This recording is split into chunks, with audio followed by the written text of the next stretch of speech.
अधिक मास महात्म्य कथासार मराठीमध्ये अध्याय 11. श्री गणेशाय नमः. अधिक मासात ब्राह्मणाची पूजा कशी करावी हे विष्णूने लक्ष्मीला सांगितले. तो म्हणाला, सत्यवचनी, तपस्वी, अहिंसक, षटकर्मे यथासांग करणारा ब्राह्मण हा पूजेसाठी योग्य ब्राह्मण होय. ब्राह्मणाची रोज पूजा करणे फारच उत्तम. त्याला भोजनही द्यावे. तो सुलक्षणी, सुज्ञ, इंद्रिय जिंकणारा, शांत, इतिहासरी, पुराणे जाणणारा आणि माझा निष्ठावंत भक्त हवा.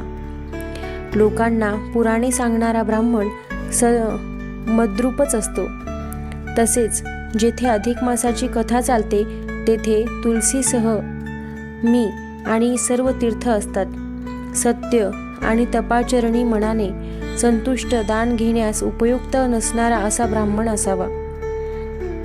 जो नित्य कष्ट करतो, नेहमी दुःखी असतो, असंतुष्ट असतो, तो ब्राह्मण योग्य नव्हे. संतांना तर जास्तच महत्त्व आहे. इतर सर्व गोष्टी मानणारा पण साधूजनांना न मानणारा असा ब्राह्मण अयोग्य होय. दयायुक्त, भक्तियुक्त, तपस्वी, सदाचारणी आणि मला सर्वत्र व्यापक समजणारे असे हे ब्राह्मण असतात ते मला प्राणप्रिय असतात. ब्राह्मणाचे धन कोणीही चोरू नये. ब्राह्मणाच्या उपजीविकेच्या साधनांचे हरण करू नये. नृगराजाकडून ब्राह्मणाच्या बाबतीत दानदोष घडला.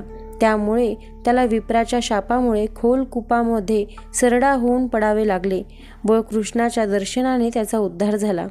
ही सर्व कथा विष्णूने लक्ष्मीला सांगितली आणि विप्रांचा प्रताप कसा असतो ते सांगून तो म्हणाला, अधिक मास विशेषतः सत्पात्र ब्राह्मणाची पूजा करावी. या बाबतीत विष्णूने ब्राह्मणाचे महात्म्य अनेक प्रकारे सांगितलेले आहे. अधिक मास महात्म्य कथासार अध्याय 11. गोडहा. श्रीकृष्णार्पणमस्तु.